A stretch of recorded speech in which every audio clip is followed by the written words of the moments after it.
Even as Uganda seemed to have made headway in the fight against HIV and AIDS in the 1990s, the country is recording reversing trends with infections and prevalence on the rise.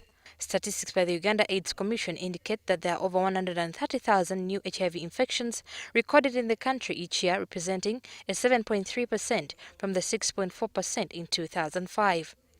It's against this background that the Parliamentary Committee on Health has come up with the HIV and AIDS Prevention and Control Bill 2010. Legislators say the HIV and AIDS Prevention Control Bill is aimed at protecting people and creating a conducive legal environment for the implementation of HIV and AIDS programs in Uganda. My feeling is people who intentionally and willfully transmit HIV should be penalized. Because they are characters who, when there is no law which controls them, they don't care.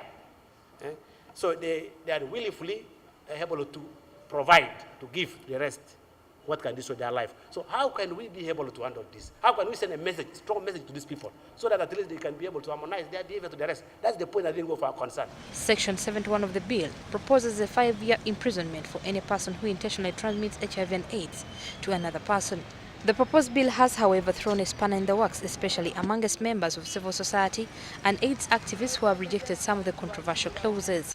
So if we allow this clause to go through and criminalize HIV, we are actually now setting ourselves back and losing all the battles that we have been fighting.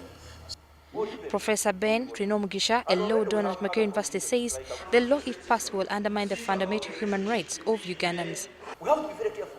The law can be there. It can be beautiful, good provisions, but can also have bad provisions that are likely to increase the spread, to increase infections. The bill further seeks to make it mandatory for pregnant women and their partners to test for HIV and AIDS during antenatal visits. Apparently, most men do not want to accompany their wives for antenatal visits, and those who do so rarely accept to be tested for HIV/AIDS.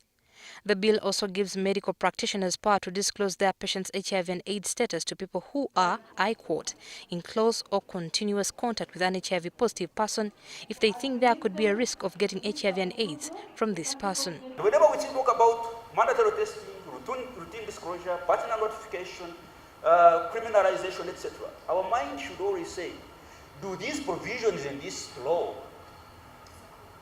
support policies which have been good and helpful in this area, or they reverse?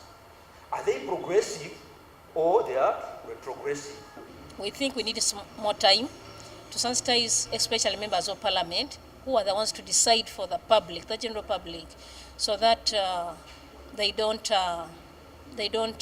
go in for this clause 41. Uganda AIDS Commission Chairperson Professor Vinan Nantula says the bill will just make Uganda's efforts of fighting the epidemic fruitless, as people will be afraid of testing for the virus.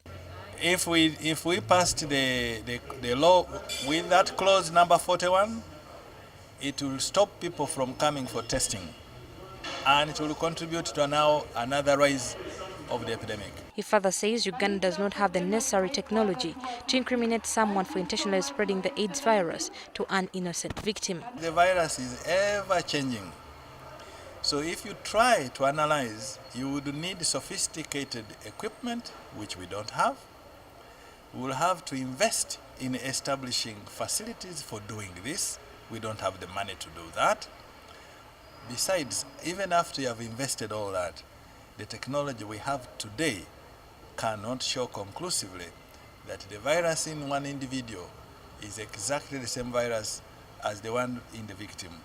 UNAIDS Country Director Dr. Musa Bungudu instead challenges government to mobilize resources internally to provide treatment to HIV and AIDS victims than incriminating them. Make sure Uganda establish whatever it is called trust fund, so that Uganda can take care of its own population.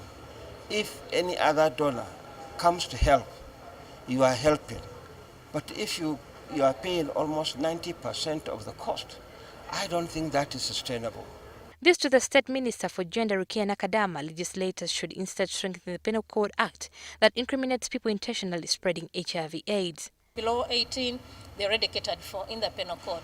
If you go out with a child, if you defile a child when you are HIV/AIDS, that's an aggravated offense. So it's already catered for in the penal code. The proposed bill is still at cabinet level and once it's approved will be tabled in parliament. The proposal, though, makes a tough test in making it into the laws of Uganda, and if it does, maybe it will be a solution to reducing the increasing prevalence rates. Shamim Bataliwo, WBS News.